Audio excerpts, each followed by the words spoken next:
Then, okay, we are now live, sir. Okay. Hang on one second. I'm driving, so it's a little trickier. Okay. I'd like to call the meeting to order. Can I get a motion to adopt the agenda? So moved. Second. Roll call. Okay. Director Bragman, Aye. Director Gibson, Aye. Director Kohler, Sorry, aye. Director Schmidt. Aye. And Chair Russell. Okay. Public comment on any subject not on the agenda? Let me see for raised hands. At this moment, I don't see any raised. Oh, I do see a raised hand. Hold on, William Rothman. Go ahead, Mr. Rothman. Can you hear me? Yes, sir. Loud and clear, Bill. Thank you very much. I had a very helpful discussion with the general manager, and I want to express my appreciation to that, for him having done that. I raised a question with him, and he's going to look for the documents or arrange to find the documents. I have a question about whether once I buy water from you, it is any longer your water, or whether when it passes through the meter, it becomes my water. And if it becomes my water, then whether it is legal for you to dictate to me or to require of me that I use it in particular kinds of ways. I recognize completely that you can regulate the amount of water that you sell a person, or how much you charge per gallon when you sell the person the water. But once it passes through the meter, I don't think it's your water anymore, any more than if I hired a truck and a private company to bring me private water. But anyway, he felt that that this has been legally tested, but he is going to look into it, and I want to express my appreciation for that. Thank you very much. Thank you, Bill. Okay. The next speaker I have is Roger Roberts. No, I have nothing to say. Oh, okay. Okay. Thank you for remove your hand. But if you have anything further to say later on, please have your hand up. Okay. I have no more speakers. Okay. Let's approve the minutes. Need a motion to approve the minutes? Move approval of the minutes. Second. Second, Roll call. Director Bragman, Aye. Director Gibson, Aye. Director Kohler, aye. Director Schmidt, Aye. and Chair Russell. Aye. Okay, number 2, review of proposed mandatory conservation restrictions. Okay, Chair Russell, that's my item. Okay. Before I move into this presentation we've prepared for you today, I wanted to provide just a bit of context. In this presentation, you're going to hear a review of the specifics regarding the ordinance that we're going to be bringing you Tuesday evening on recommended mandatory conservation restrictions that have accompanying fines, variances, and appeals. These details we're going to be sharing today are not intended to suggest in any way that enforcement is a primary objective of our water conservation activities. Frankly, we at Marin Water, we do a very good job, in fact, a great job of delivering safe and reliable water for potable purposes, for firefighting, as we've been doing well over 100 years. We're not an enforcement agency. It's not who we are. It's not what we do. And frankly, we aren't very good at it.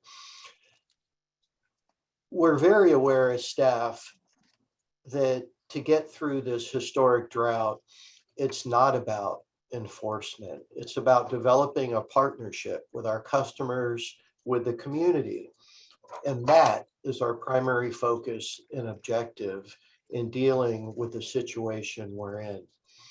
As we've talked about over the past few months, Staff's been working on, and we continue to increase our public outreach efforts and educational activities with regard to this drought.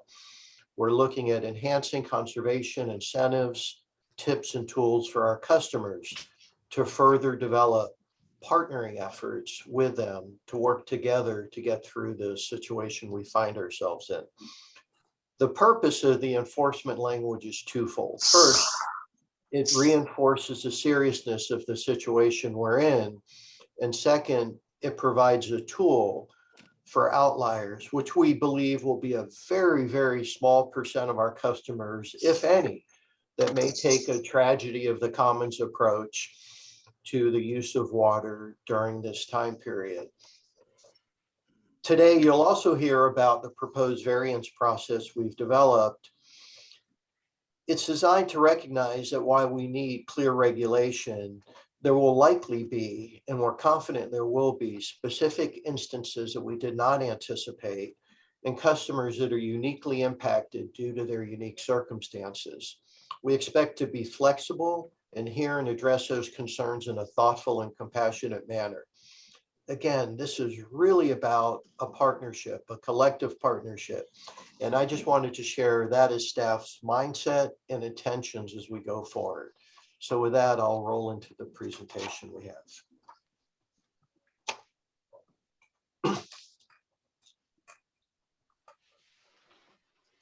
Okay. So this presentation, as I noted, is going to focus on the ordinance and our overall approach to drought and conservation, looking at the prohibitions, enforcement, and the variance and appeals process.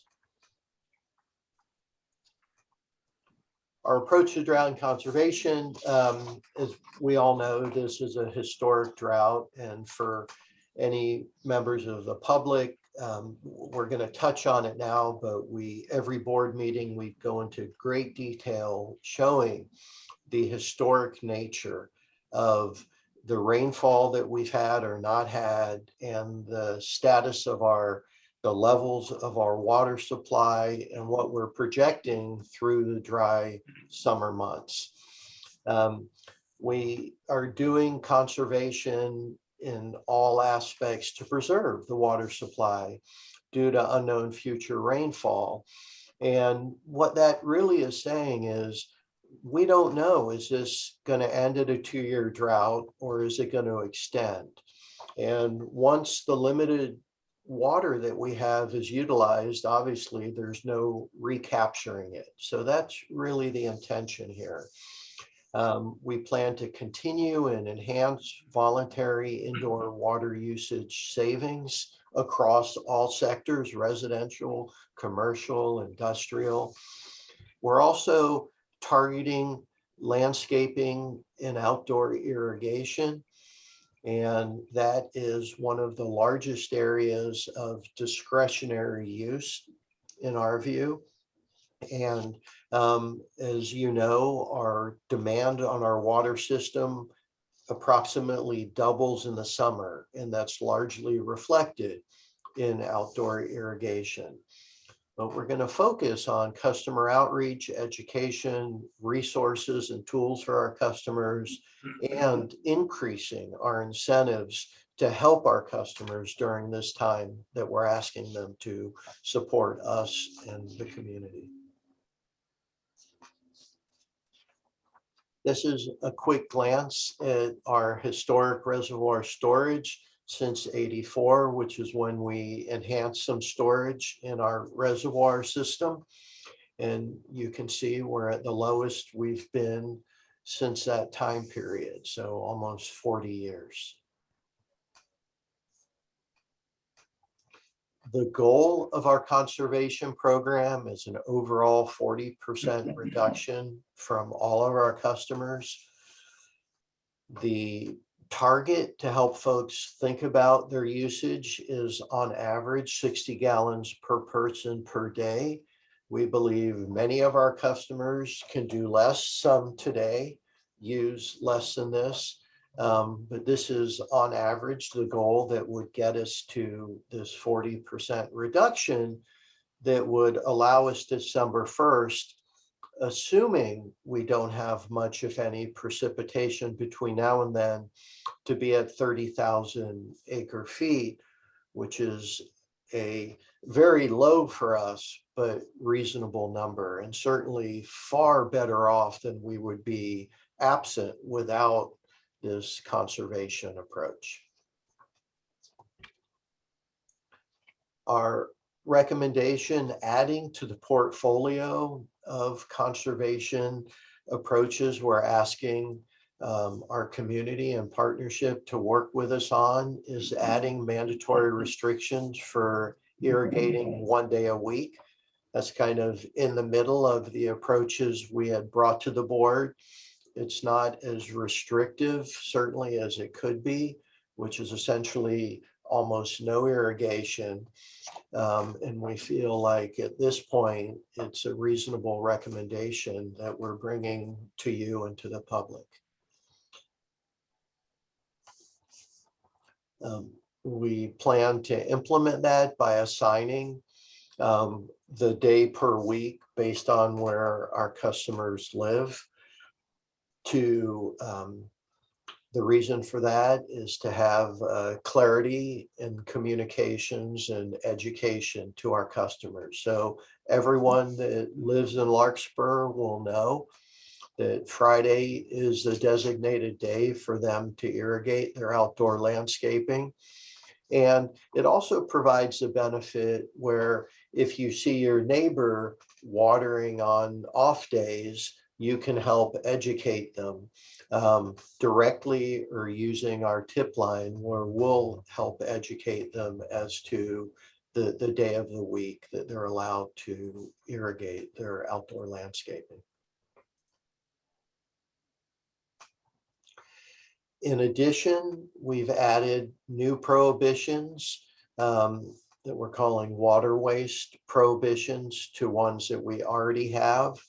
So we're asking our customers not to wash vehicles, not to refill or make up water for decorative fountains or recreational pools, golf course irrigation restricted to greens and tees, use of fire taps or fire lines solely to provide water for fire protection and annual testing, no power washing of buildings or homes, and not to use potable water where other water can be utilized, recycled water. And that's things like dust control, construction related generally, compaction similar, our sister wastewater sewer agencies to do periodic sewer flushing, use recycled water, street cleaning, and other activities where you don't need the high quality potable water that we provide. And Ben, when you say no washing of vehicles, you're meaning at home, not including car washes and businesses that provide car washing services.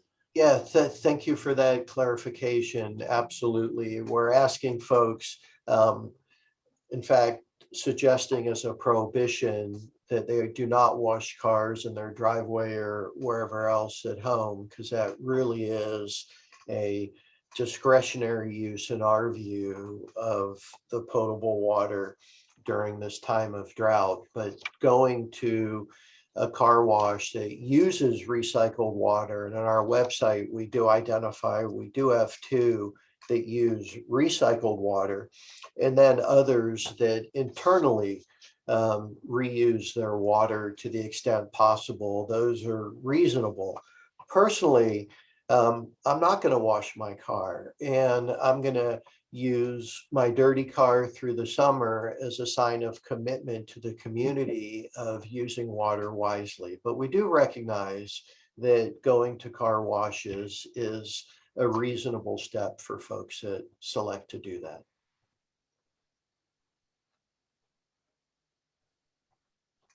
In terms of implementation, certainly we're going to continue to lead with consumer outreach, communication, and education. We have a number of drought programs for customers that are available on a website. And as we've talked about and been directed by the board, We're going to look at bringing enhancements to the incentives during this drought period with a particular focus on landscaping related incentives and turf replacement to allow those that select to let their lawns go during the drought. And we will partner with them and provide a very nice incentive to help them redo their landscaping, to put in arid landscaping reflective really of the climate we live in. We also do have enforcement, as I've noted. There's community reporting and hotline, which is really a great tool, and it's not intended for people to rat out their neighbor. It's intended to be an additional educational resource to let us know where to target our educational efforts. And we will have staff patrolling, again, to help educate customers as to the appropriate use of this precious resource during this historic drought that we find ourselves in. And I'll be talking about the variance and appeal process coming up. So in terms of enforcement,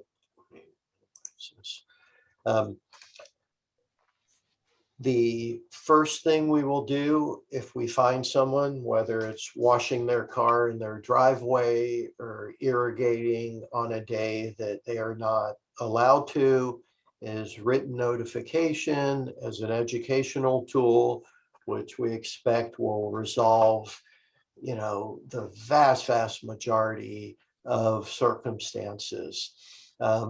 If they were to continue with the same practice, there'd be a very modest $25 fine. If subsequent violations of the same nature within a 60-day period, a $250 fine would be imposed on their bill.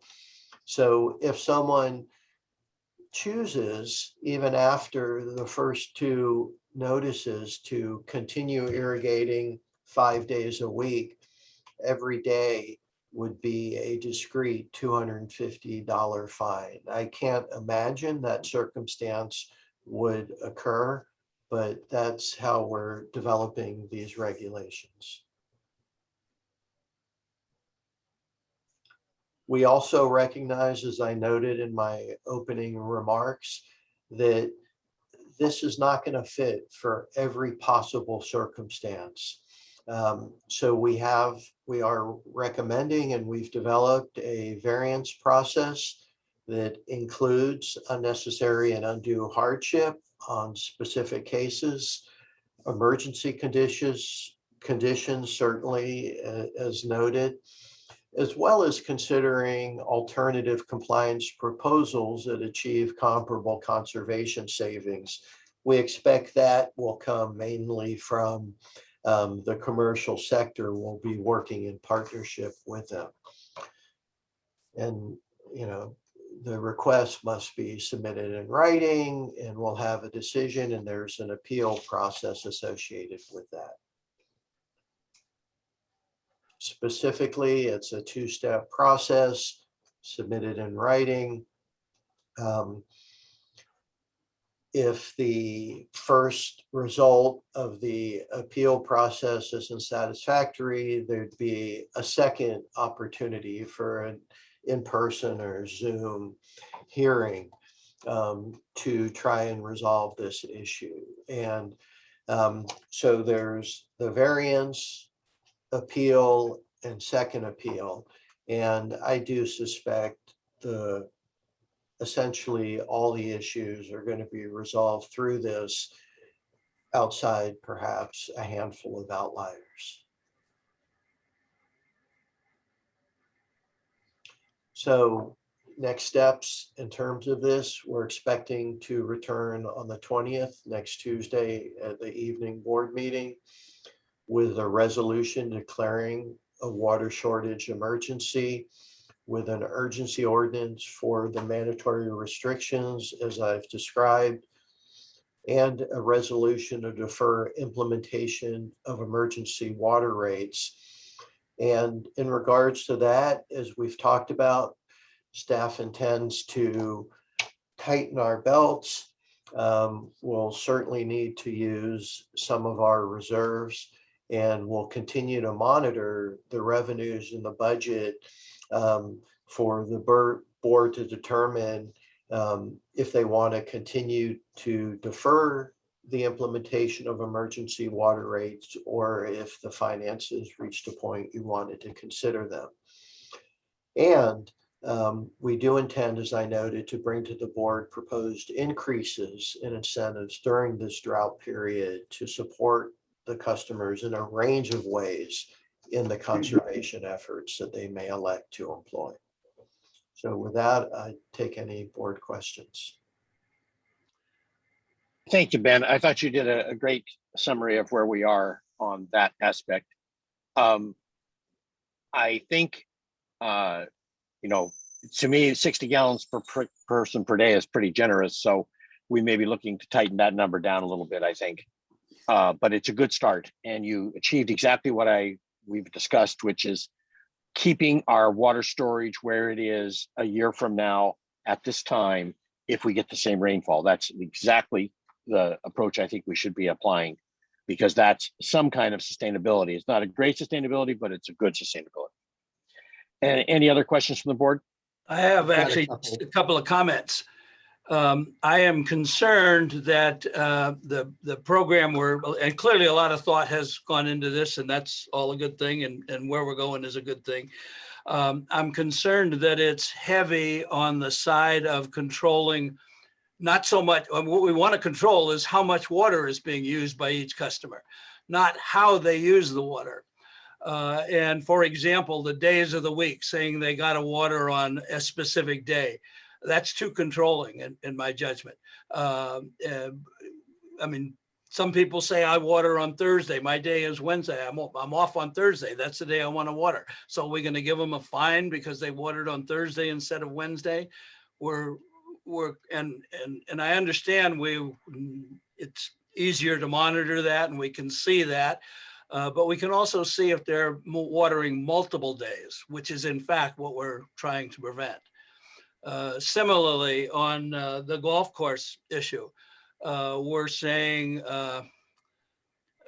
we're telling them what they can water. That's obviously there's some management that goes into taking care of a golf club. They're better at it than we are. So I think, again, we want to look at how much water they use, not specifically what they're doing with it or how many days they're watering or that sort of thing. So it's heavy on the control side, which is troublesome for me. Yeah, I Director Gibson, I appreciate that comment.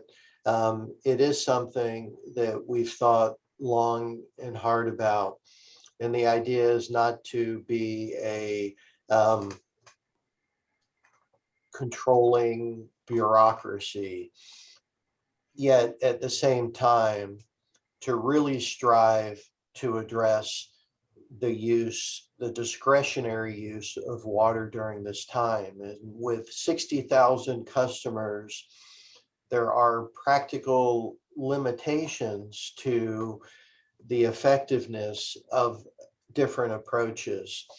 And the 1 day a week that's specified, one thing I wanted to know, we are requesting, in fact, requiring folks to water during the evening or night hours. And the reason for that is it's a more effective time to water because you don't get the evaporation that a spray irrigation does in the middle of a hot day.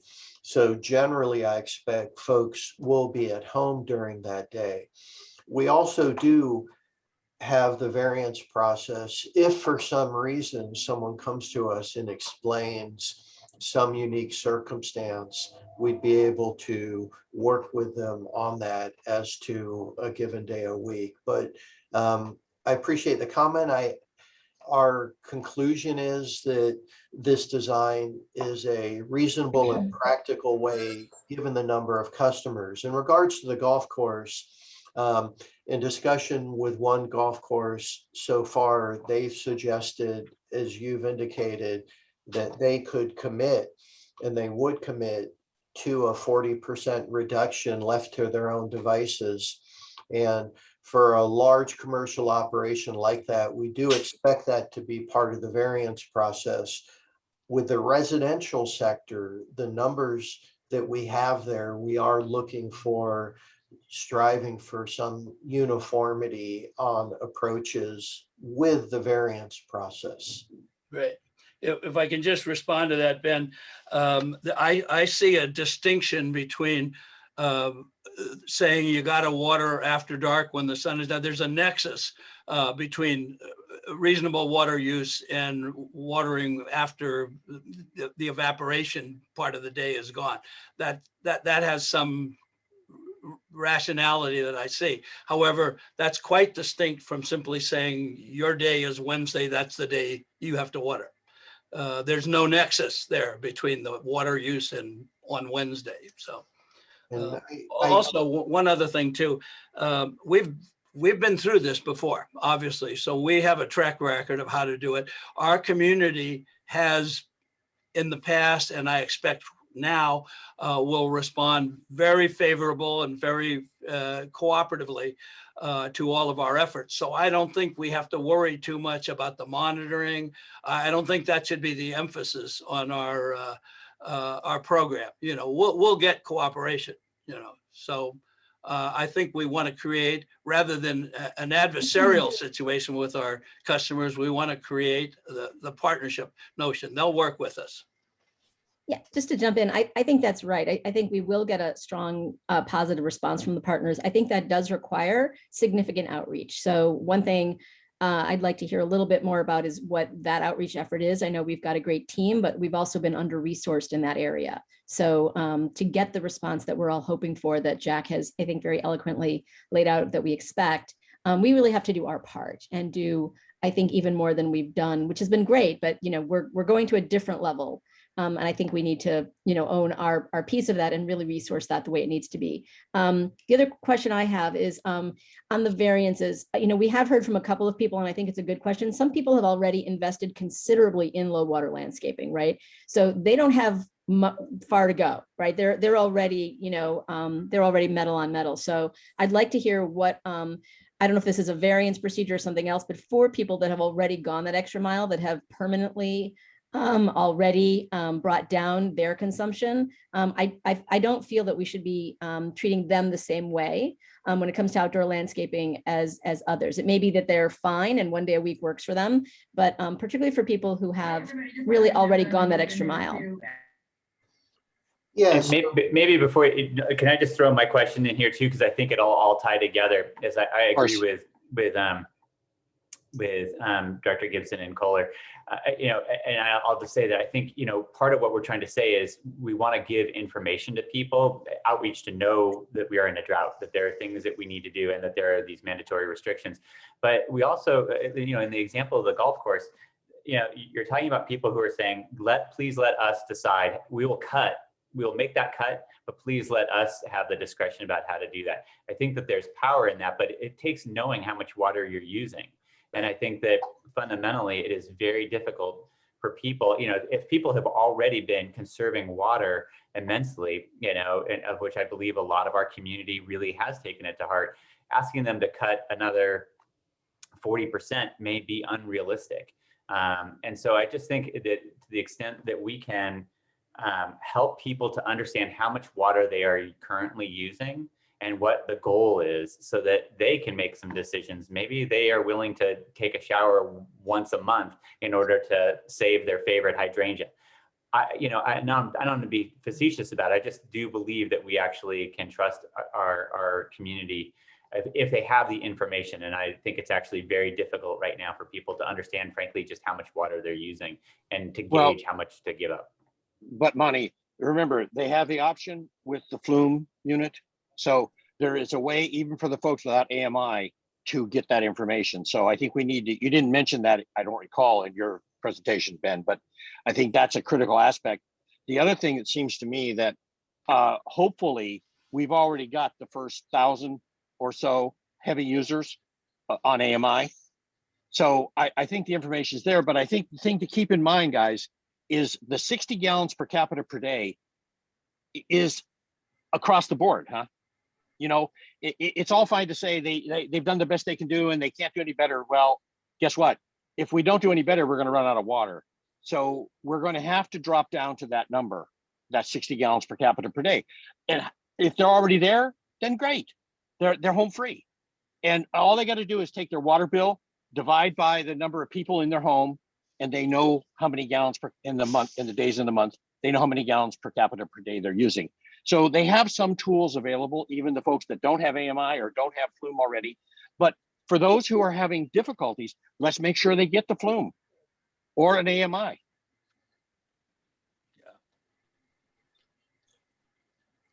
So I wanted to, I was just going to say, I think a lesson from this is that we need to reprioritize AMI in our, in our system, the value of it. Absolutely, Jack. Absolutely. Any questions, Larry Bragman?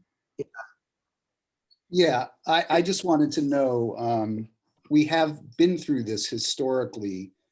Do we have any documentation from the 76, 77 drought, how some of these regulations were implemented?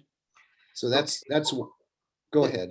there's just been a lot of questions. I wanted to get through them in order. First, Director Kohler had asked about outreach. Jeannie, could you give a very brief update on the outreach that we're doing for our customers in terms of the drought generally and kind of next steps where we're going? Sure. So we have a pretty comprehensive campaign, and Carrie and her team have helped us out quite a bit, and we're appreciative of that. So in addition to all of the customer communication directly in their bills, that includes inserts and with tips on how to conserve and information in the newsletters. We have an advertising campaign underway. That includes advertising both print and digital. It includes outdoor transit advertising on transit shelters, on bus backs, and we're doing it in a way that it's designed to amplify during the summer. Our plan there is to expand even further to include radio and other outlets for us in terms of the advertising reach. We have stakeholder presentations going on, and so far we've done over 24, and we continue to put them into the summer with the hope of getting into a more cyclical pattern so that we can continue to keep people informed. We also have a social media campaign going on that has been doing well in terms of reach. So it's a combination of traditional and digital programs that will only grow as we move into this next phase. Where we would like to go is focus on building more of a movement. We talked here today about partnership with our customers, and that's exactly what we want. So we've come up with some programs to help us do that, to help us get there, to make our customers part of the movement and share their stories with our other customers. So we think that together we can achieve some of these goals. So that's just a very high level view of where we're at. There's a lot of work to do. And we're really focused on making sure that that piece is successful. I hope that helps. Can we get a schedule, Jeannie, on when these things are going to appear, where? Absolutely, I'll be happy to do that. That'd be great. Thanks. Great, You're thanks, Jeannie. I also wanted to, a couple other responses to the board comments. In terms of the documentation of past droughts, we'll pull that together, Director Bragman, and share that with the board. On that point, Ben, I just want to say that I think you will find when you look at past droughts that what our regulations and our penalties were associated with how much water was used, not how the people used the water. So I think history will bear out that philosophy, which is a little bit different than we're talking about today. Sorry. Right. And I wanted to know, because it hasn't come up yet, and it likely would from the public, that there has been some concerns that we've heard directly from customers or via customers going to the board members, gardens. And You know, I have my tomato plants or other vegetables and 1 day a week. They just are not designed, and they don't have the root structure to survive in the summer on 1 day a week watering. Wanted to share that the ordinance that we anticipate bringing you along the lines that I've talked about is specifically for ornamental landscaping and grass. So gardens, for example, functional plants, and it would not fall under the ordinance. In terms of broadly the concerns in regards to this feels too heavy-handed, I would really urge the board to consider moving forward with it and evaluating the implementation, understanding that we could always pivot were we to need to if it became overly impactful or unwieldy for our customers. I really do expect, given the nature that we plan with the implementation, the variances, while it feels to some that it is too controlling, it does provide the best path for the overall good, for the overall intent of what we're trying to do. And I commit that the approach of the variances of the appeal process is designed and will be implemented to be flexible, whether for some reason someone cannot irrigate on their given day or whatever the circumstance. This is not about trying to beat up our customers because it's a loser in all aspects. It's really about a program that can be implemented, that's thoughtful, and can be done in a way consistent with both the circumstance we find ourselves in and the means and methods and resources that we have to implement it. So I'm glad to hear that, Ben. I mean, I think we do need to be flexible and apply adaptive management as we go through this to see how things pan out. One thing, I don't want to harp on enforcement, but on citations, I'm assuming, or correct me if I'm assuming incorrectly, that folks would get an actual citation. So they would get notice before it was on their bill. Yes, we intend in those rare circumstances to provide via certified mail the citation. It would explain the variance and appeal process that's available to them. Good. So it'd be like a citation. The other thing, just for Jeannie and the board, and I don't mean to stereotype, but there's a lot of our customers are probably using landscapers to do a lot of the maintenance on their property. And I think we do need to reach out to that community. I think we need to be providing bilingual instructions, education, whatever you want to call it. Because, you know, if we can get those folks, you know, they're going to be taking care of multiple properties. So we're going to get a lot of bang for our buck on that one. And that's about it for now. It's a challenging situation. Thank you. Thank you. I do believe I'm certain that is on our list now. I don't know, Jeannie, if you want to. Yeah, maybe Carrie can jump in because she does do direct stakeholder outreach with landscapers. And I should say that our ads are also in Spanish, English and Spanish, and brochures and things of that nature. Carrie? Yeah, so we've reached out to the landscapers that we have information on, right? So we have their contact information. We sent them a letter, and I'm scheduling a presentation with California Landscape Contractors Association, so our local chapter, to help get the word out as well. Good. Thank you. Okay, any other comments or questions? Public comments?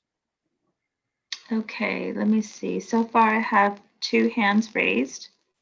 The first one is Alan Shavitz.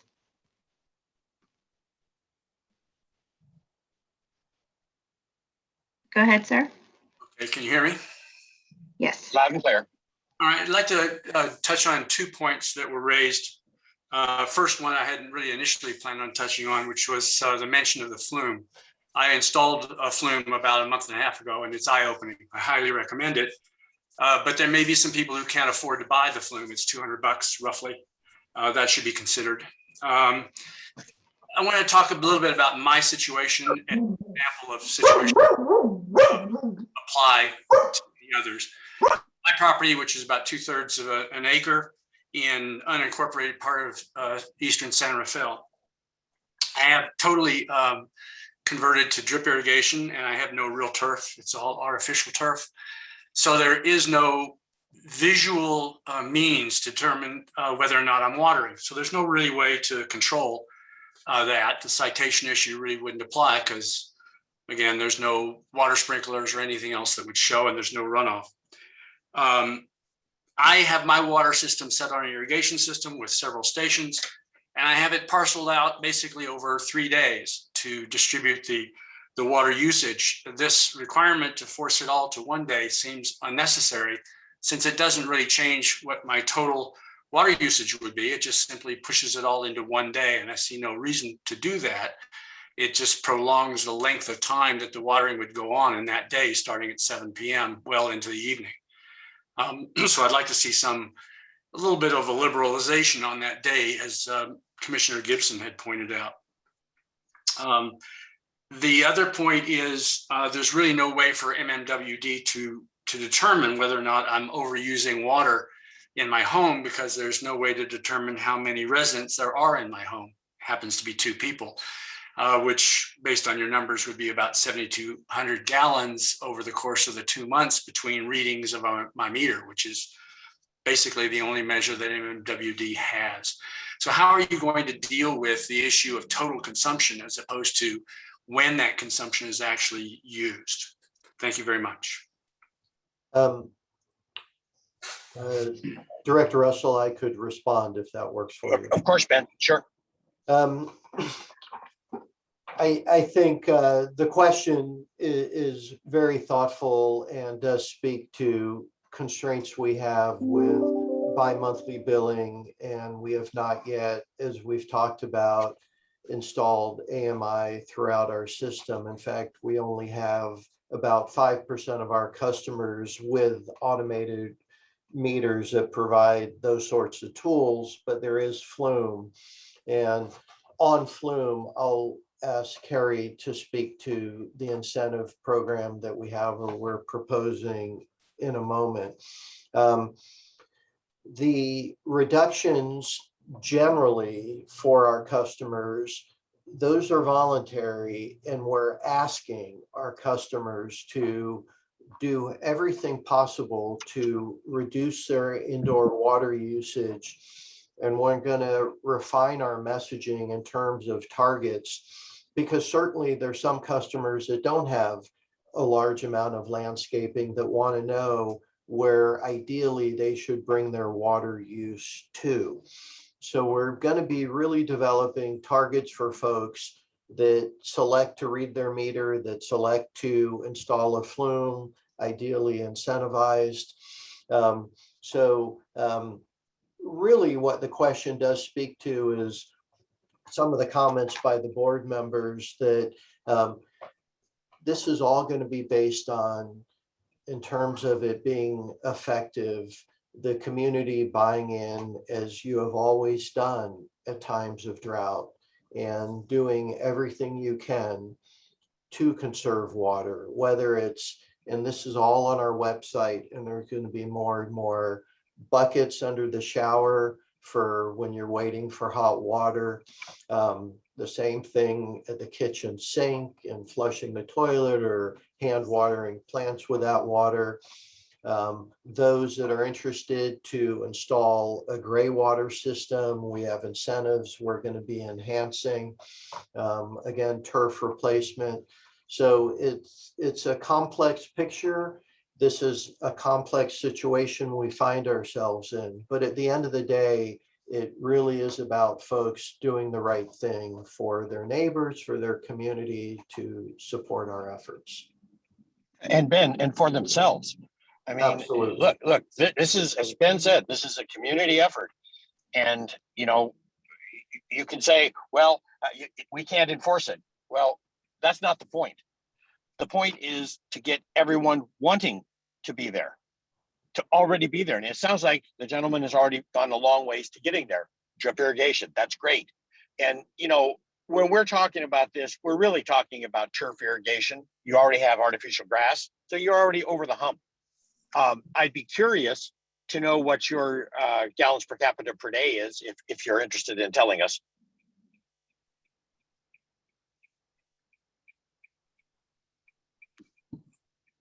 Yeah, I've begun monitoring that and actually changing the numbers. I've reduced the number of drip heads, so forth on the drip. And I'm still trying to get a handle on what the capital usage per day is. But it looks like, and there's two of us in the house, it looks like we're at about 65 gallons per day, except of course on those days when my irrigation is running. Where right now it's set at about 20% of its usage because of the weather. I'm probably consuming about 200 gallons over the course of 2 days. As I said, I have it split into separate days so that it's not running over a prolonged period of time in one day. So my irrigation for my property, for the irrigation outside, is probably a total of maybe 300 or 400 gallons a week for that part of the irrigation. And then my home irrigation is probably down around 65 gallons a day. So, you know, we would ask you, and hopefully you would want to do it, to reduce. You know, just an offhand suggestion. I mean, you might think about cutting your drip time in half to start with, and just see how the plants do. If they're not doing well, then you can increase it. But, you know, and maybe you've already done that. But those numbers sound a little healthy to me. My wife and I are currently using 35 gallons total between the two of us per day. And that involves flushing the toilets with reclaimed water, and, you know, that is water that the Ben was talking about, capturing in the shower and pouring in the toilet. So a lot can be done. It's not a fun task, but it's not a bad task either. I mean, it's just a matter of taking cartons and collecting the water and then pouring it in the tank on the toilet. That is the biggest change we've made. And of course, controlling showers. And would you like me to touch on the flume device? Yeah, please. Absolutely. Yeah, so we'll be bringing a program to the board for their consideration at the first meeting in May, where we will be offering a subsidized point of purchase discount of $115 paid by the district, and in turn, the customer would be required to pay $50 for a flume device. So there's a significant discount, and it definitely reduces the $200 price tag, which is the retail price. And I think, Carrie, we should offer that retroactively to gentlemen, like the gentleman who has already purchased it, to the extent we can. And are there, and just for the benefit of others who will ask the question, are there other costs to install this in addition to the cost of the device? Is it? No, it's two rubber bands. Yeah. Just straps on, yeah. Yeah, I just think it'll be important to let folks know that this, because a lot of people think plumbing and they think they got to call a plumber, and that gets really expensive. So if they understand that this is something simple and straightforward to install, that I think will help a lot. Great point. I have more speakers. Have at it. Okay. Mr. Bill Rothman.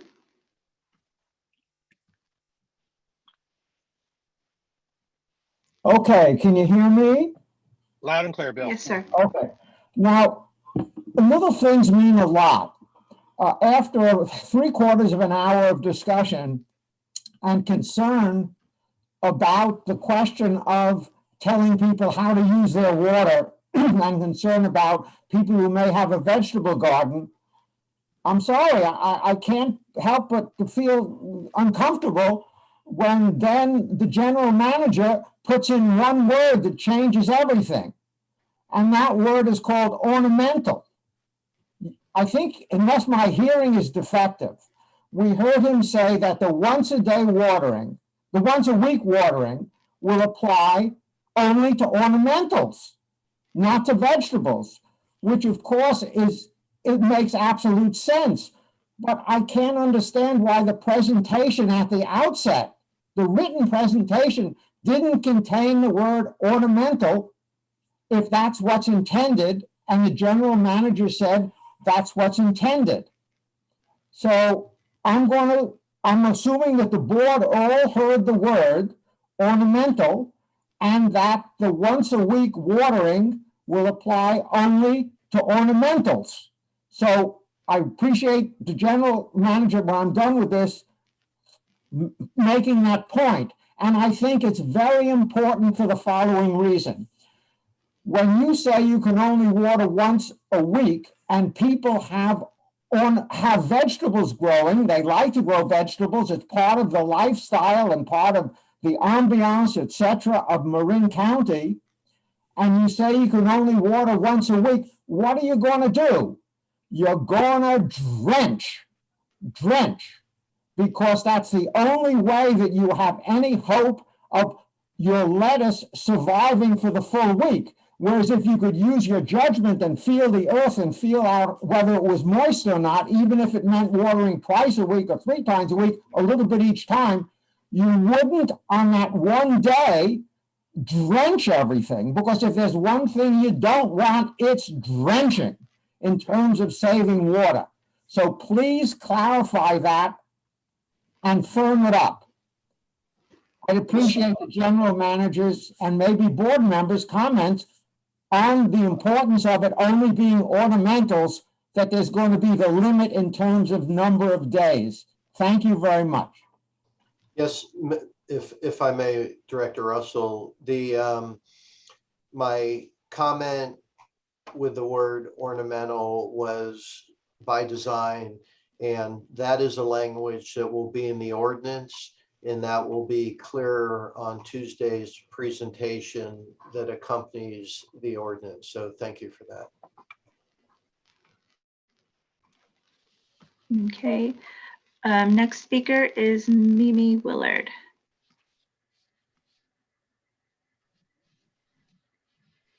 Hi, can you hear me now? Yes. Okay. A couple of things. Number one, the prohibition on landscape installations, suggesting that you might, if you haven't already, consider making the language such that you could still incentivize people to remove, say, their rose garden and put in some kind of xeriscaping, and that might be net better, even if it happens, during the drought season, if people make that transition. Number two, I agree with Bill Rossman's comment about drenching. I fear that the way that this ordinance is written, it in effect incentivizes drenching for those who do have ornamental plants that they want to save. And you will end up with people actually using more water in order to do that because it's not efficient watering. So I do agree with Director Gibson that in the perfect world, that the approach would be to set a target for how much you want people to, how much water you want them to use or how much you want them to reduce, rather than how they get there, because I think individually some of us have much better ideas of what we can do in our own lifestyle and with our own existing uses to get to that target. Thank you. Of course, Mimi, that's exactly what gallons per capita per day do, is it sets a goal. Mm-hmm. And our intention in this proposal of the mandatory restriction is really targeting an area that is compared to all other uses of the water, falls in the discretionary category, I think it's fair to say. And we are open to, through the variance process, again, to the unique circumstances. Were this drought to continue, a next step could be very restrictive mandatory allotments of water. And that would be a next step, potential next step, were this season dry. Now, the chances of that is not high, but it's not out of the question. But right now, in terms of indoor use and cutting back, it is up to the customer. And we do want to make the flume available, as Carrie noted, as a tool for customers that elect to strive to be as efficient as they can be to understand how much water they're using relative to the goals that we've developed and we're going to enhance. And I did want to note and reinforce a comment from Director Russell that the 65 gallons per day per capita is really exclusively a gross average. So as we heard Director Russell, 2 people in his household got down to 35 gallons a day, which is quite low.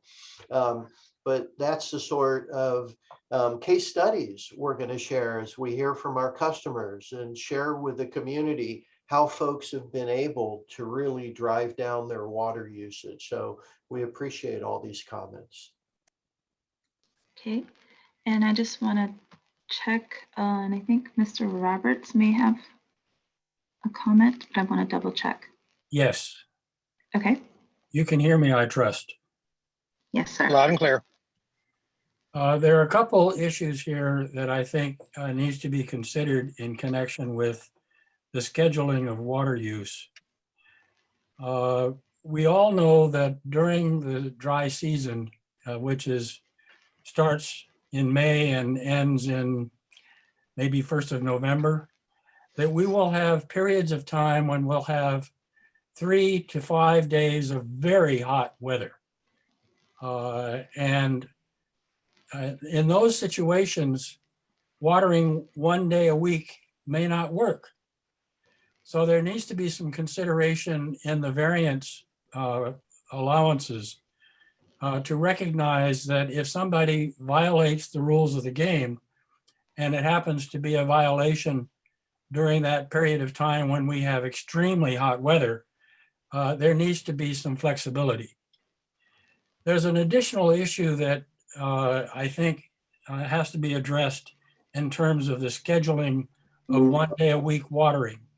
And that is to recognize that in Marin County, we have 4 or 5 different climate zones. And so a watering schedule once a week in certain parts of the county that have a higher average temperature is not going to be the same as somebody that lives in Sausalito, where they don't have those problems.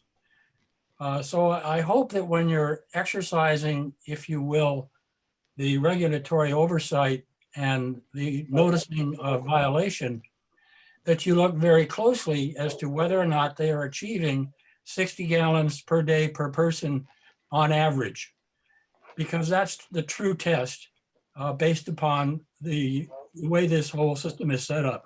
Thank you. Of course, Roger, as the previous gentleman pointed out, we don't know how many people are at the house. So we're going to have to depend on the people to make their own calculation. So, you know, that's just a fact of life. And we can guess, but, you know, it's not a very accurate way of approaching it. Fair enough. But at the time of actually executing some kind of a notice procedure or notice of violation, you can easily determine how many are in the house at that time by just asking the question. Well, yeah, there is data on that from the 76 drought. I recall that we ended up with a lot of non-human per capitas. Just FYI, we will. Your point is a good one. But you know, we do depend on the on them, to be honest with us. And I have a question just on when we bill customers, do we have any capacity in our billing program to put a line in the bill, you know, suggested reduction? We can look into that. We do have a billing system that is not user-friendly in terms of doing that. Over time, we hope to upgrade it to a more modern system, but we'll look into that. That would be ideal. I do fear that much of the information that would be so useful to our customers will be through the ultimate installation of our AMI system, automated meter reading, where folks on their phone will be able to get all the statistics, will get alerts and flags, much of which, as we talked about, is available on the flume meter, not as detailed and as elegant, but I certainly agree with the comments I've heard from the board members that one of the lessons we're learning through this as we work through our 10-year financial plan is to seriously consider prioritizing and accelerating the full-scale implementation of an AMI system for our customers. Yeah, I agree. But in the meantime, if there's a way we can put, you know, a red line or a red figure in the bill, you know. We'll definitely take a look at that. That might get folks' attention. Thanks. We should reconsider monthly billing as well, going from the, you know, the 2-month to the 1-month billing. That would be useful as well. Yeah. For everybody. Chair Russell, I have Yes. Mr. Shevitz would like to speak again. I don't know if we want to go ahead and That's have okay. that, or if we want to move on to, okay. That's okay, yes. Okay. Go ahead, sir. I'm unmuted, correct? Yes, I am. 2 points I'd like to make. It seems to me, just as an outside listener to this discussion and somewhat as a contributor, it seems to me that the issues about regulations on water wastage, like washing cars or excessive runoff, et cetera, are well accepted. And the issue of quotas, if you will, or recommended total consumption is also well accepted and understood. I think the issue of, someone put it, when to deliver, when people can use their water as opposed to how, is the issue of most contention. And it is with me as well, as I like to spread my watering out over 2 or 3 days rather than concentrate it to one day, even though the total would be the same. I'd also like to point out the flume, if I can tout that, having used one now for a little under 2 months, because you can learn about your water usage right down to the minute with that device. And it's very, very helpful. I've already discovered 2 leaks in my system, which I corrected. A point to make on the use of flume is that it also requires the household to have internet access. So that's one restriction that may be a problem for some people. Thank you very much. Thank you. Okay, Terry, now we're ready to move on. Okay. Well, Mr. Roberts raised his hand also. Do you want to move on? Add up. Well, days. is it No, real? I've lowered my hand. 60 gallons per person. Oh, you lowered your hand? Okay. Usage. They only measure how much you use every 2 months. So Okay, let's go to number 3. Okay, that's interesting. Okay. I mean, in our They situation, have to charge, and they charge us fixed rate. Can you mute them? Terry? Yeah, I was able to, yeah, Okay, go ahead, sir. so number 3, operations, what is it? Landscape restrictions for new connections. Yes, this is my item. Good morning, board. Carrie Pollard, Water Efficiency Manager. I have a presentation here I'm going to pull up. Hopefully. There we go. You should be able to see my screen. You know, in light of the drought discussions we continue to have, we wanted to bring before the board some considerations for looking further at landscape restrictions for new connections, really focusing in on new connections during, you know, in response to the drought. So we're going to start with where we are with new connections in the service area, and then I'll present 4 options for the board to take a look at, and then of course provide feedback on. So here's a summary of the new connections over since 2018. You know, high of 2018, and then, you know, not too many. But what we're seeing for pending new development projects are really where our focus is at this point. Looking at 28 single family homes in San Rafael, 45 townhomes again in San Rafael, and then 67 senior housing units. The timing on these is somewhat uncertain, meaning we know that they're kind of teed up, but we don't have an anticipated date of when they'll actually come to us for actual connection to start taking water. In addition to these 3 major projects, we also have like the one-off new home that's being built, et cetera. Carrie, I know you probably don't know this, but is there any way to determine if these are just people moving around within Marin as opposed to new demand? Director Russell, I do not know, and I don't know. Mike Bond might, I don't handle these incoming projects, so I'm not sure if there's a way for us to track that, or if we do track it. Do we have maybe a ballpark sense of when these? I mean, I know you don't have obviously you don't have a date. But like, are these in the next year, or could these actually be? I mean, even knowing if these are in the next, say, 5 months versus a year from now could make a substantial impact on our current situation. Yeah, would you like me to answer that, Carrie? Please. So the first 2 projects, Taos Preserve and Marydale Homes, we anticipate those will be coming to us within the next month or 2. Taos Preserve is almost ready for us to present at an upcoming operations committee. Marydale Homes, the first two projects have all of their approvals from the county and from San Rafael. The third one, Marin, is probably a couple years out. They're just now going through the approval process with San Rafael. So we anticipate seeing the first 2 within the next couple months. When you say, Mike, they're coming to, you mean that they're coming for a hookup, not to take water or to start taking water? They will be coming to the first 2, Taos Preserve and Marydale. They require a pipeline extension agreement. Okay, with the district. So they're ways off. That's the approval. Yes, that's the approval they'll be seeking from the district, and then construction would begin after that. So in terms of like them actually taking water for consumption, it sounds like we're safely probably out of this calendar year. Is that? Yes. Okay. Yes. Thank you. Mike, I have a question on the Marydale project and the other projects that are in the purple pipe zone from Las Colinas. Do we have an ordinance requiring them to double plumb? Yes, and Marydale Homes would be using recycled water. They are adjacent to our pipeline. So those connections, they would have as a condition of connection that they would be double plumbed using, recycled water. Yes. Okay. Okay. There's a large development right along the freeway, right across from the Civic Center. Yeah, by Toscana Restaurant. Yeah. Yeah.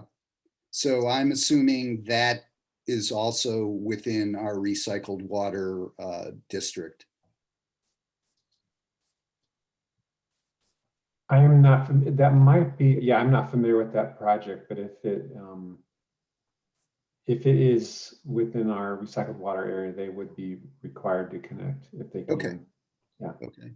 It's where the McDonald's and the A&W root beer and there's a pool maintenance place there, and then La Toscana Restaurant right next door. Right, Okay. exactly. Yeah, it's a large apartment building. Mm-hmm. Okay, well, that's good. I'd say it's nearly the size of the one at the end of the block where the district's headquarters are.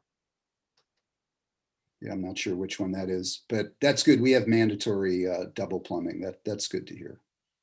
The one next door, Larry. The one used to be the cup manufacturer, right next door to the water district. Yeah, okay, I hear you. Yeah. Yeah, I think it's about that size. It looks that way to me. It's a big one. Okay. So those are our planned development. And so what I want to do is walk you through some options, like I said, 4 options for the board to consider. Starting with option 1, which is would be status quo. So maintaining our current landscape plan review requirements. And what this breaks down to is that approximately 25% of landscape areas can be high water use plants in residential sites and about 14% on commercial sites. And so, our code doesn't specify turf, versus high water use, because turf is high water use, right? So it's not putting a limitation necessarily specific to turf. One item worth noting in our current code is that we only review the plans area that is submitted, meaning a lot of times the backyard is not included and it is not reviewed as part of our landscape plan review process. So we will review the front yard, and they can put 25% of turf in the front yard for a residential site. And we don't know what they put in the back. It's not, we don't even review it generally. And the note should have been removed. That's an error, my apologies. Moving on to option number 2 is limiting turf area. So installing turf would be prohibited in front yards and be limited to 25% of the backyard area in residential sites. We would not allow turf in new non-residential developments, but it would be allowed for schools and parks. Okay. The third option is looking at functional and non-functional turf areas. So it would be written so that the district would not serve and customers would not be allowed to put potable water onto non-functional turf areas. And a functional turf area would be defined, have a very specific definition, having it being 1,500 square feet, more than 30 feet in all dimensions, 10 feet from the street, less than 25% slope, essentially a ball field or a park, a large kind of play area. It would not be, functional turf would not be deemed in medians or streetscapes, entryways to neighborhoods or subdivisions. And this is the definition, it's a very specific definition, and it's what Las Vegas Valley Water District uses for establishing, acceptable turf areas in their service area. I'll note, you may have seen an article recently I think it was in the New York Times, that Las Vegas is looking at banning all non-functional turf areas, even existing non-functional turf areas, because the acknowledgement that they can kind of get some additional water savings by not having turf in medians and in these areas that are not acceptable. Of course, they're not focusing, that does not apply to residential customers. It's really just commercial and kind of street medians and such. The fourth option would be restricting all new connections, right, through a moratorium, suspending installation of any new service connections while we're under drought restrictions.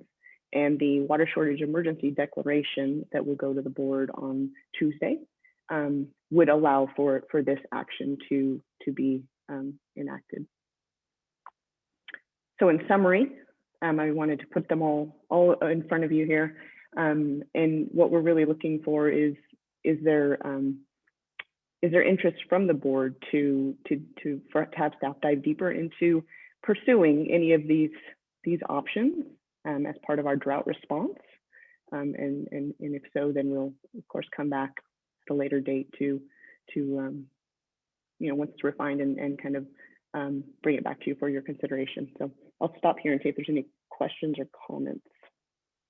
Thanks, Carrie. Just to jump in, I think, at least for me, the short answer is yes. I think a deep dive into these options is essential. I know we've all been talking about how we've been here before, but in some ways we haven't. I mean, we've had drought before, but we're looking at something, I think, newer and more extreme. So I think it makes a lot of sense for us to be, taking these suggestions and really fleshing them out and, really talking about how to invest in them and to treat this again as investments in supply and in resilience, and not just, drought response.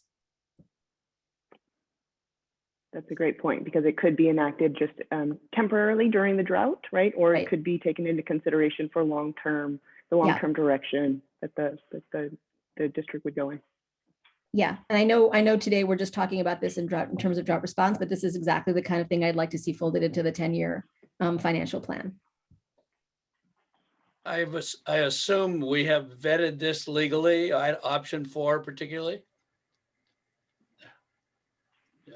We have looked at the parameters of what it would be required for the district to take this step. It is, I understand, a pretty drastic step, but there is pretty clear law that would support that if that's the direction that the district determines is necessary at some point in the future.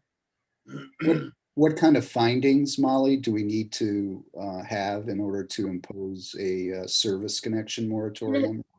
Right, Director Bragman. I don't think my read of it is it's not the specific findings so much as it is a declaration of water shortage emergency that then would give the board the discretion to both adopt regulations on water conservation restrictions, as well as a moratorium potentially on new connections.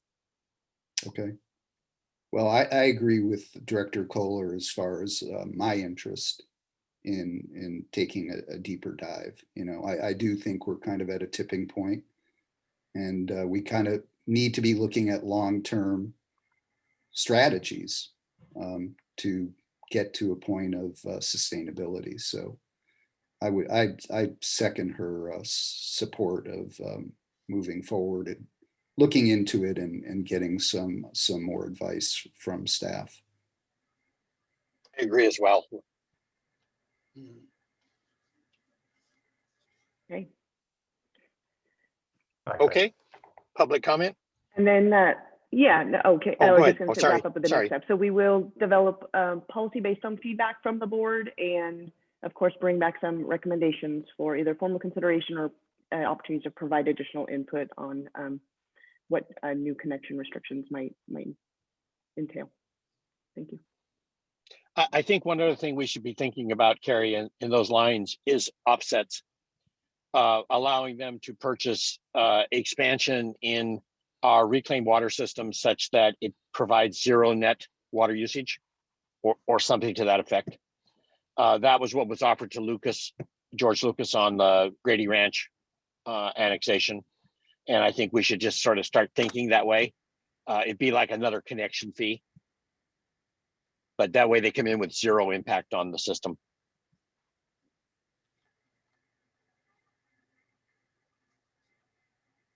Okay. Yeah, good point. Thank you. Yeah. Okay, public comment? Yeah, we have a few. Let's see. Mimi Willard.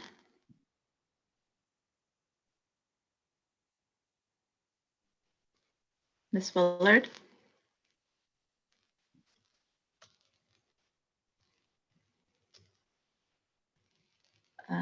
Oh, she got kicked out. I don't know how. Okay, Alan Shavitz. Yes, I just have a question about one specific development with regard to the restrictions on new connects. Has to do with the Strand development in East San Rafael, a development which is fully approved by the city, and development had ceased. The owner, Marina Village Associates, recently closed their sale yesterday, I believe, with a new owner, Newmark Homes, to complete that construction.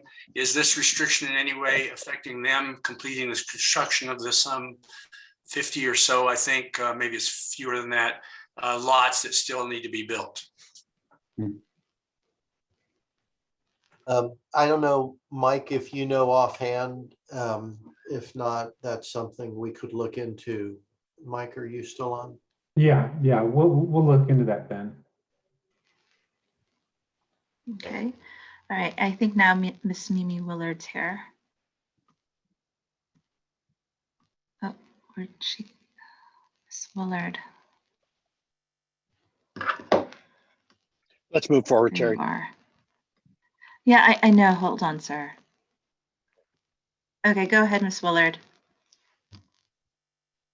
Thank you for your patience. Yes, there was a problem. The unmute was not coming up on my screen. So thank you for giving me a little extra time for that to appear. let's see, first of all, I think that in the 10-year capital plan that you're working on, and I think you're headed soon into workshop number 3, it might be necessary to go back and have a little bit of a reset in terms of what you're asking the consultants to bring to you in terms of options. Because if we are in fact in mandatory drought conditions as far as what we can use in terms of water, it really raises questions about the extent and magnitude to which water sufficiency, investment in that on a going forward basis should be a big focus of the 10-year capital plan. And then secondly, individual metering in these large new housing projects. I don't know what the current status is, but I know historically up until about 4 or 5 years ago, the water district was not really promoting or encouraging individual metering in larger projects, with the idea that, well, they were more efficient than individual homes. But clearly, if water adequacy is a problem going forward, everybody should be able to know how much water they're using and have some incentives through their water bill to be efficient. And then finally, regarding the hookups moratorium, I think that that's an interesting issue in terms of the signal that it sends to your current ratepayers, in that if you're talking about enforcement of your regulations and at the same time having a large number of new hookups, I think it undermines the whole message. So I would encourage you to be thinking about that holistically. Thank you. Thank you. I have no further speakers.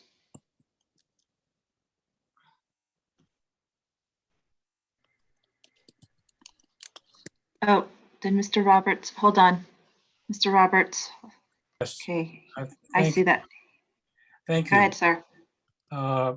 Could somebody spend a little time talking about how you try to control water use at hotels? And in addition, there's a hotel that's being constructed right now in downtown San Rafael, and it's going to be coming on stream during the drought.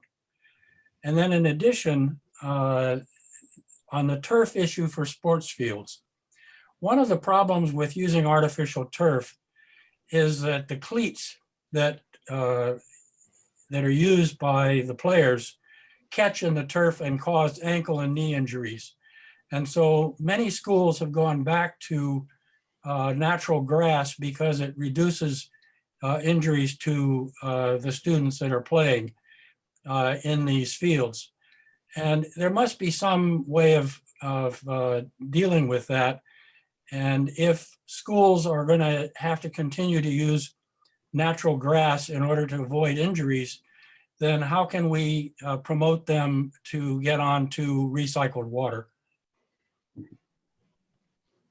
Well, I know we're running behind schedule, so I just wanted to note broadly on the question of hotels that we are actively working with all sectors, not just residential. And the service industry, whether it's restaurant, hotels, we have detailed plans. Historically, we've been working with them, and with the drought more so. So we could talk offline on that at some point, but be assured, every single customer in every sector will be hearing from us, and we intend to partner and work with everyone to do everything possible to reduce their water usage during this drought. And Roger, just to comment, my understanding from Reed Union School District was that the bulk of the problems were the gopher holes from natural grass. That was one of the reasons Reed Union looked at the artificial turf, was to eliminate the injuries. So I'm a little surprised to hear that there's more injuries from artificial turf than from natural grass, but whatever. Well, what happens is in artificial turf, the cleats catch in the backing of the artificial turf. And so there's a additional strain placed upon ankles and knees as a result. Yeah, but they catch in gopher holes too. So like I say, that was one of the driving forces in when Reed Union looked at it. So it's interesting, but we'll look into that. That's a good comment. There aren't any Okay. more public comments. Let's move on. Long-term water supply review. Good morning, Board of Directors. Lucy Croy, Water Quality Manager. I am going to bring up my screen.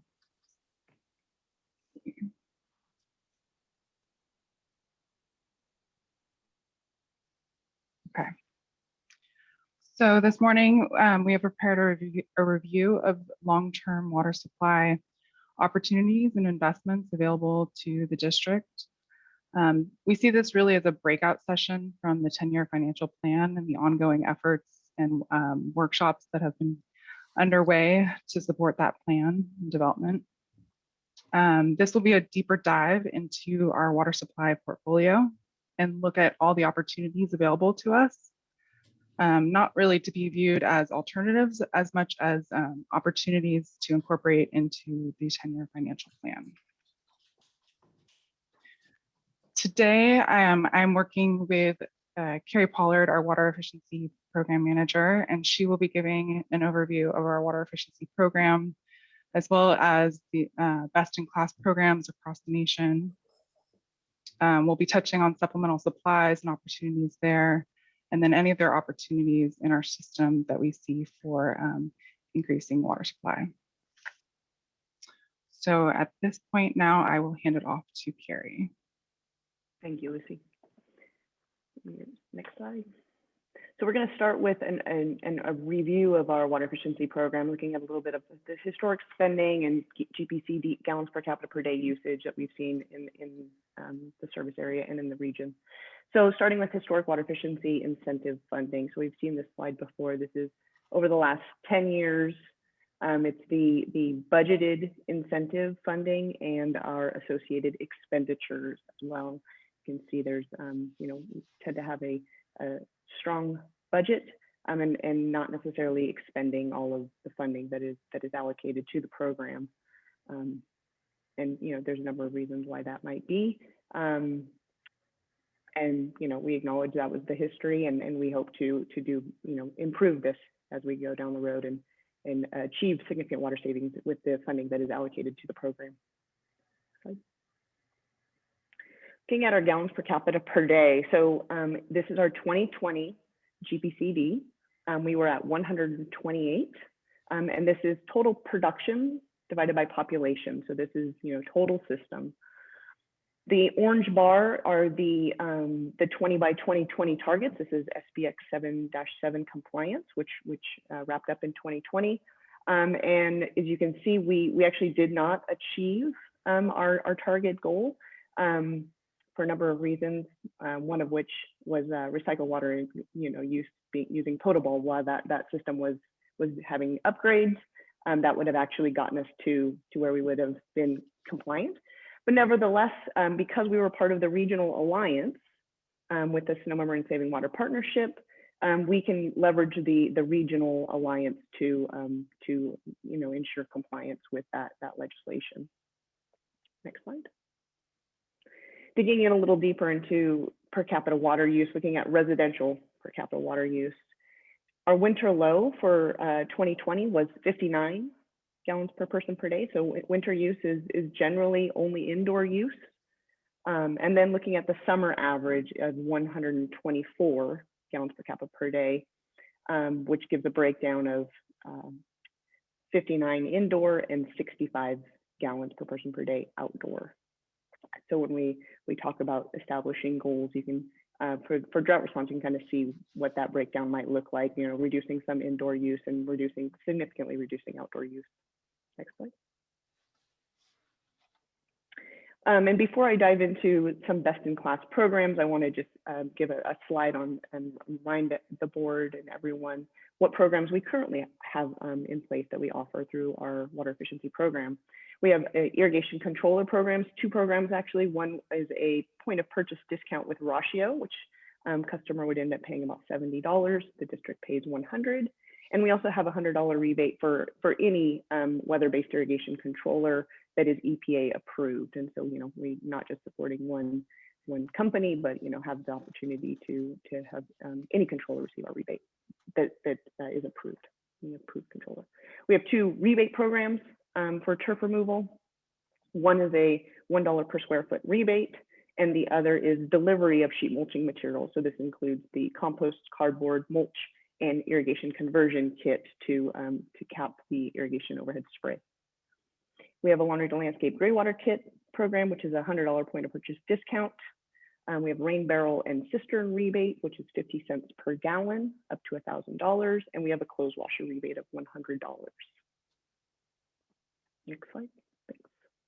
Now we're going to move into the best in class. And so what I have here is a number of programs from across the nation that we feel are worth considering for looking at as potential programs for us to potentially implement. Next slide, Lucy. And what we're doing is we'll have a description of the program and who offers it, the cost per acre foot for that program, and then a little bit of details on each item. So starting with some drought response programs. And so while we want to keep in mind this is long-term 10-year financial plan, is really our end game, but there are some programs that I think we might consider rolling out as part of our drought response, and I have those kind of packaged together. Starting with our landscape survival tools rebate, which Austin Water offers. It's essentially a mulch and compost rebate program for folks to ensure that they can maintain that soil moisture by putting mulch down. There was a 30 lawns for 30 days program during the last drought offered by Sonoma Water. Customers volunteered to have their lawns sheet mulched and the irrigation capped free of charge. It was in a partnership with Conservation Corps of the North Bay, and very successful program, and it definitely kind of aligns with our turf rebate programs as well. Looking at an enhanced turf replacement program, Southern Nevada Water Authority offers $3 a square foot. They also have a requirement that they prohibit that turf area that they pay to remove from being replanted, and they do this actually via a lien or an easement. Looking at water efficiency targets is something that Santa Clarita Valley Water does.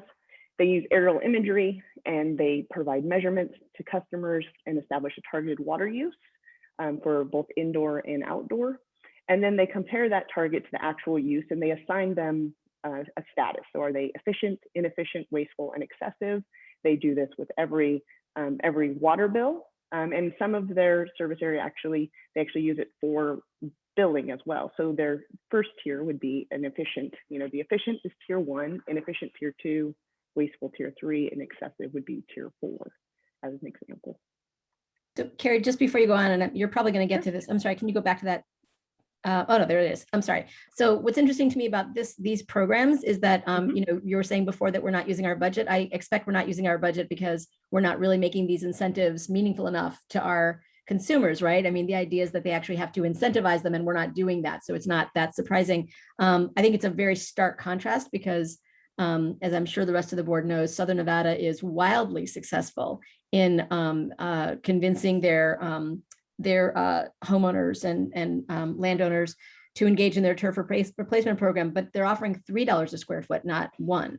And I think it's really worth noting. And even at that price, it's still fairly cheap on an acre foot level compared to some of the other options we're looking for. I actually wonder, that looks like a high number to me, so we can unpack that later, that acre foot cost, but still, it's definitely within the realm of reason. Yeah, of course, the per acre foot cost is under, there's a number of assumptions in there. Indeed. Yes, yeah. Okay, moving on. Looking at car wash coupons would be something that we might consider, especially as part of drought response. As mentioned during Ben's initial presentation, we do have a couple of car washes that only use recycled water, not just recirculate on site, but actually are recycled water provided tertiary treated recycled water. And so we would want to direct customers to those types of opportunities. And Southern Nevada Water Authority has a similar program. We found there was a pressure regulating valve rebate offered by Austin Water, $150 to reduce pressure for sites that are over 80 PSI. So most homes do have a pressure reducing valve. And what they've found is that it's either stuck too high, it's set too high, and it can't be adjusted down. Because ideally you would just, adjust it and not install a new pressure regulating valve. But if it can't be adjusted, then you can install a new one and make sure that it's reduced down to 65 PSI, which would be appropriate for all the fixtures in your home. Leak-Free Sacramento is a program offered by the city of Sacramento, and they have a contractor who actually goes out and makes repairs and helps low-income customers find leaks and repair leaks both indoors and out. The flow meter rebate, while we are currently pursuing this program, I didn't want to leave it off, so I've included that there, and we've had a lengthy discussion about it already, so we'll skip that one. And then North Marin Water District just to the north has a toilet rebate, and they're proposing to increase that toilet rebate to $200 as part of their drought special, and they'll take that to their board on Tuesday. Thank you. Looking at landscape design programs, I think it's another opportunity, and generally knowing what to install and how to install a new water efficient landscape is the biggest barrier for customers to actually make that move. And so offering a design assistance program, something similar to what MODOC has in place, a one-on-one landscape design consultation occurs. They work on a plant palette and irrigation plan and materials lists, really kind of set the customer up for success. And then Molten Miguel has a Naturescape program, which kind of packages a number of programs together. Customer attends a workshop and gets pre-qualified. They have a landscape consultation and design, which is a 50% rebate. And then they have a $2 turf removal program. And then they do the follow-up around education and maintenance and upkeep. And so it's not significantly different than just having a turf rebate program and a design program, but it's the way it's packaged to really encourage participation and provide that hand-holding through the process. Next slide. Looking at irrigation improvements, irrigation upgrade rebate is something Austin Water offers. It's a $150 rebate per property for just increasing the efficiency. And so many of these programs are really sort of acknowledging that not everyone will be willing to remove their lawn. And so how do we ensure that it's irrigated as efficiently as possible, regardless of what type of landscaping it is? There's a spray to drip program that MODOC offers, of course, converting overhead spray to drip.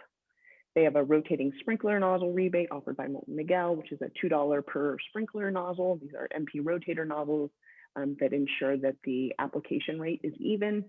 Therefore, the irrigation system is much more efficient. And there's a parks program offered by Valley Water. And what they do is they coordinate with local parks and schools and develop some site-specific measures to increase the irrigation efficiency of their locations.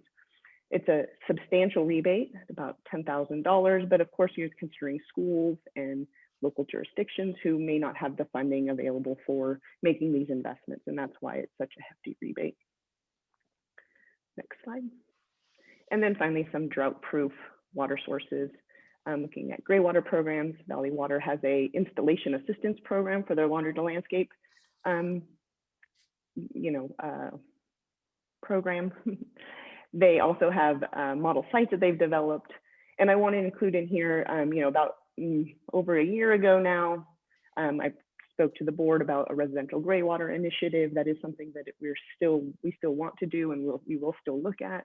It's been a bit of a back burner because we want to engage with the public health department, and they are busy with COVID. And so we want to definitely come back to this and work with local jurisdictions and again, the health department to develop a residential greywater program that really makes sense for our region and encourages customers in a meaningful way to install greywater systems safely and broadly. Again, rainwater programs. So Valley Water offers a higher rebate than we currently offer, which is really kind of the main point there. They do offer some design assistance as well, but no actual installation. And then also they have some developing of model sites, which is useful for the community to understand the benefits and the types of use that are appropriate. Finally, LA County has guidelines for alternative water sources. So the LA County Health Department developed these specific guidelines around how to use alternate water sources. And so it's rainwater, greywater, stormwater, and black water. And then you have organizations like the City of Santa Monica who require that these types of uses be incorporated into every new construction, every new development that goes into their service area. And so there's an opportunity to look into something like that as well for our region.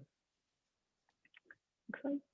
Want to acknowledge that without outreach and marketing, customers don't know about our programs and don't know where to go find the information. And so this is really key. And Denver Water has done a great job over the years with various outreach campaigns.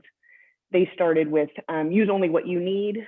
And then when the drought continued, they refined it to be use even less, right? And so these are all over Denver region. And so I just wanted to shout out to Jeannie and her team and the importance of the outreach piece in all of these, the success of all of these programs. Next slide. Looking at system enhancements and AMI, we of course want to incorporate that in AMI into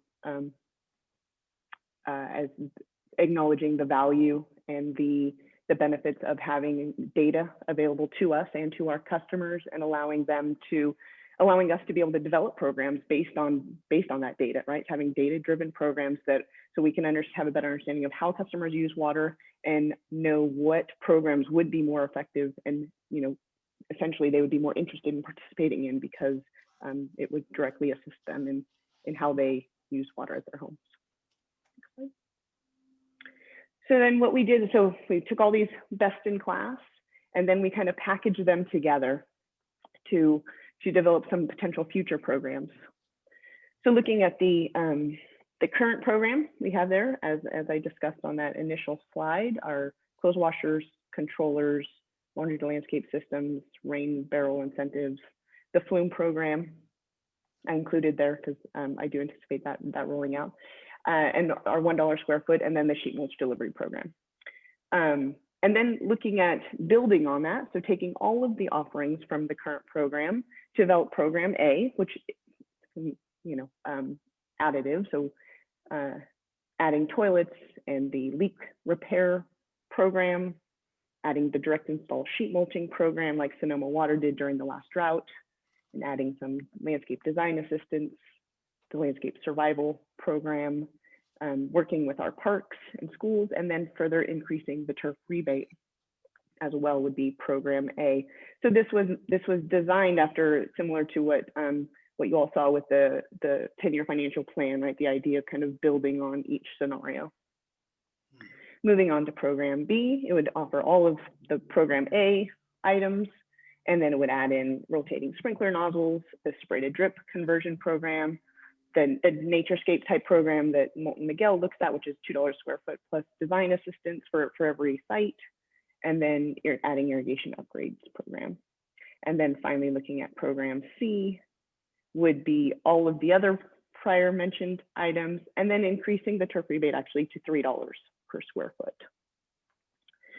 Next slide. So we took each of those scenarios and made some assumptions on what level of participation we would like to see in each of these programs, and being reasonable around if we offered enough, acknowledging that if we were offering $3 a square foot, we would have more participation than we would if we offered $1 a square foot. And so they're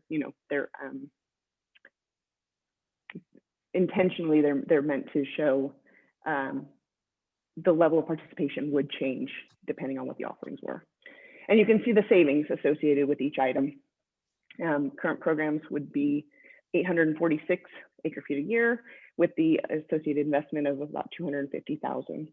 Program A, you can see the savings there, and we've added AMI starting at program A as well. With an investment of $3 million a year, we would see about 1,200 acre feet of savings. Program B, 1,300 acre feet of savings with $3.2 million investment. And program C, looking at 1,500 acre feet per year with a $3.7 million investment. And then, of course, showing what it would be over the 10-year period as well. And so with that, I'll stop and see if there's any questions before I turn it back over to Lucy to touch Great. on the other supply items.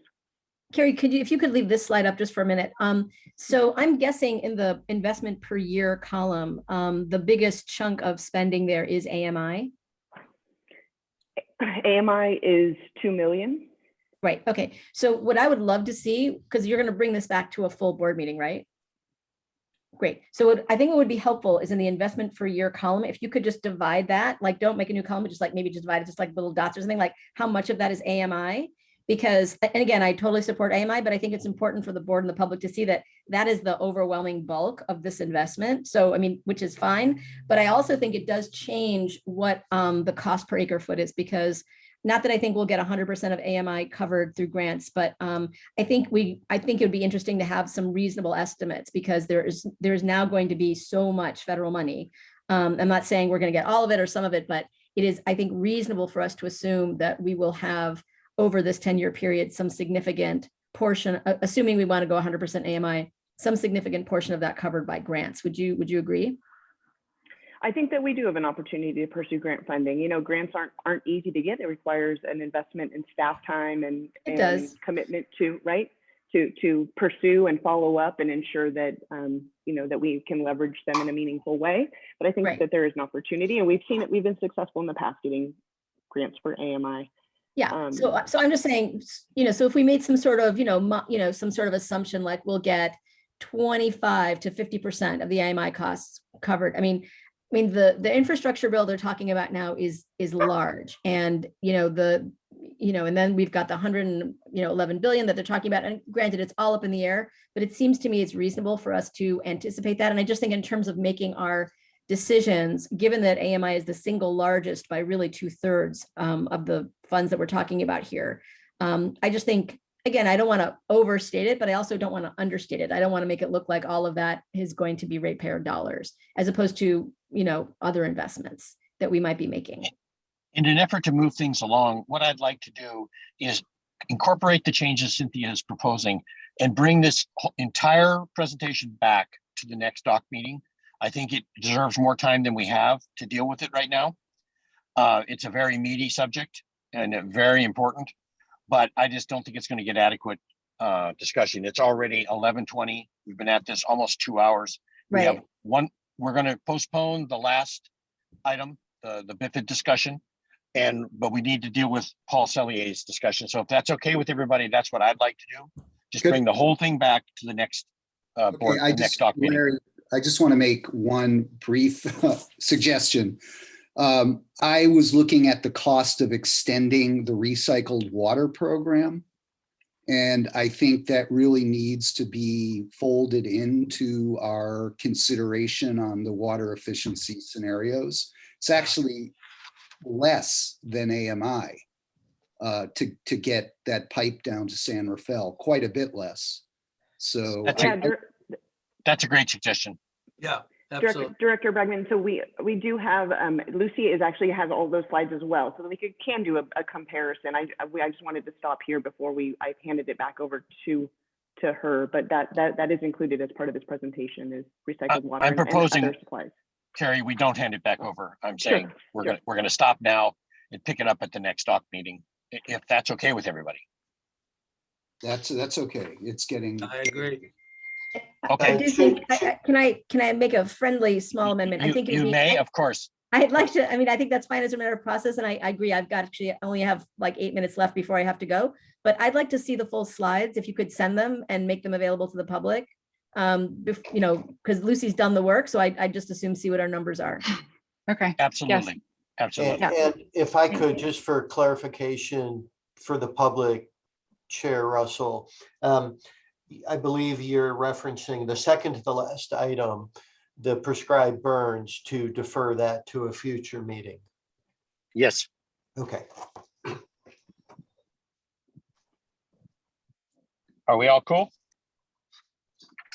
We're good. Okay, then let's go to item 5. Public comment.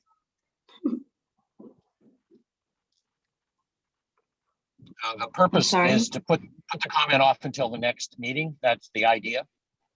Our comment and public comment. I think we should allow public comment if we want to make it more brief, because we're trying to. Okay, move let's allow forward. 1 That's minute. 1 minute. appropriate. Okay, Ms. ahead. Willard. I'm looking for the unmute.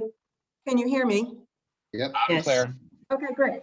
I think that as far as water efficiency is concerned and your policy being considered for mandatory conservation, that the most effective way to get this done is by going back to consumption-based billing. And unfortunately, when you implemented a couple of years ago, as we, the Coalition of Sensible Taxpayers pointed out at the time, when you went to meter-based charges, you removed your most efficient way of incentivizing people to conserve during a drought, which is to charge them primarily based on how much water they use. I strongly encourage you to consider revisiting that decision, particularly since we contend that the meter-based rates are illegal anyhow. Thank you. Thank you.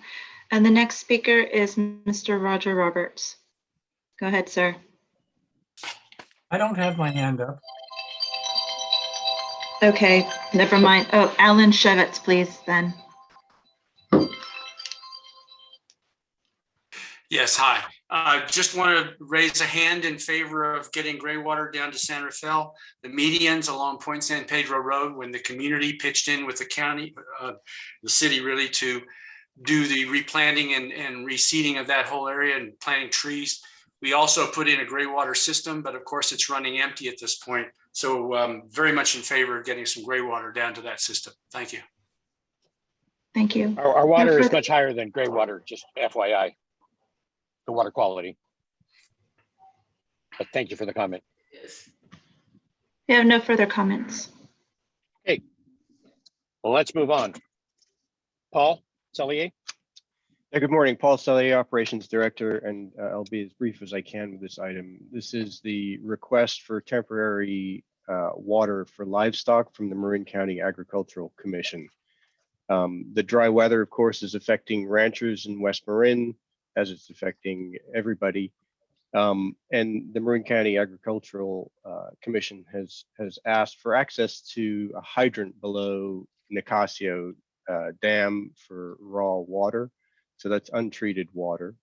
The volume of water that's being contemplated here is very small. It's on the order of 0.025% of our annual demand.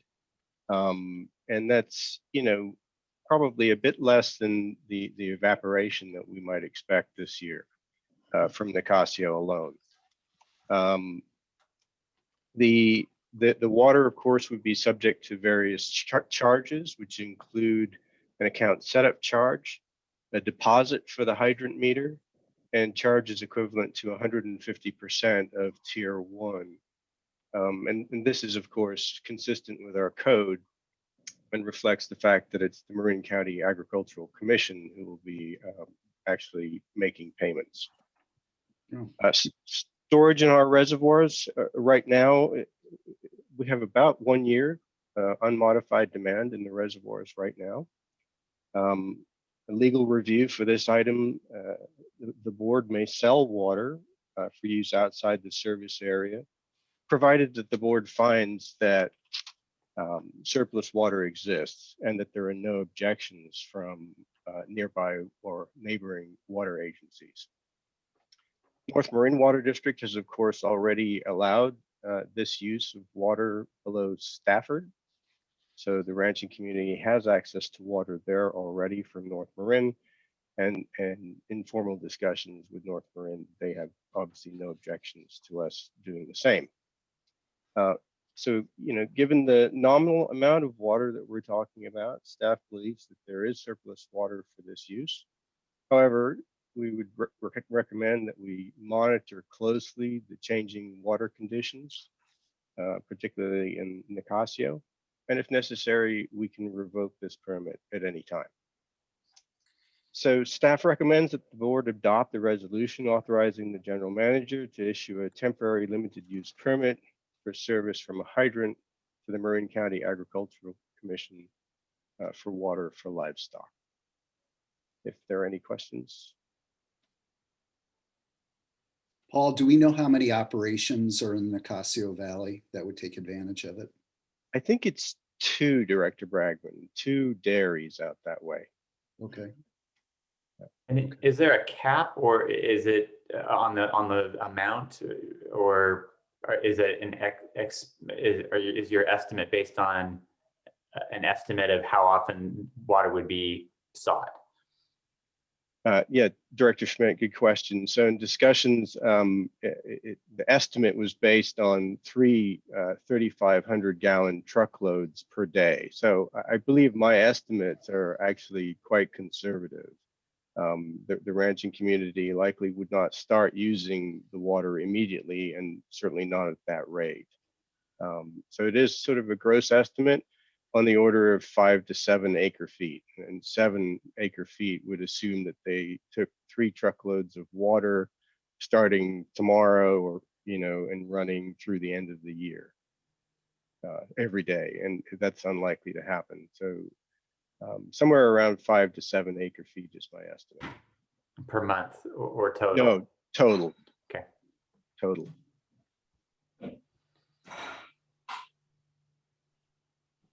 I mean, I think, do they, I mean, I think that the drought is a circumstance around which we're trying to all get through and to help our neighbors.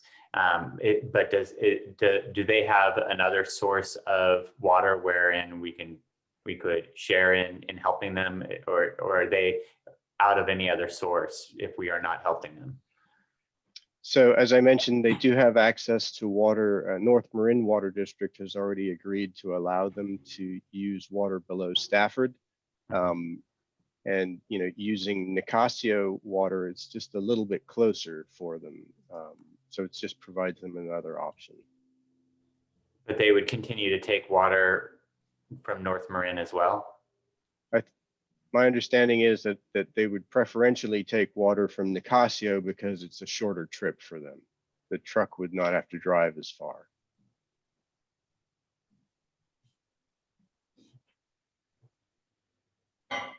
We all live in the same community. It's a long-standing historical industry in Marin County. I'll make a motion, we approve it. I'll second it, Jack. And I also agree, there's community benefits. Yeah. This is local agriculture. The market for these products serves Marin County residents. So, it's in line with our historic practice. And again, I second. Public comment? I don't see any hands raised. We're good. Okay, great. Roll call. Director Bregman, Aye. Director Gibson, Aye. Director Kohler, Aye. Director Schmidt, Aye. and Chair Russell. Aye. Okay, so we have one more to go, which is the spillways.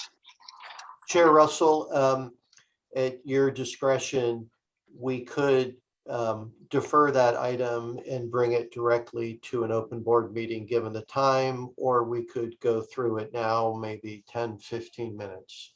I just assume defer it, if that's okay with everybody. Works for me.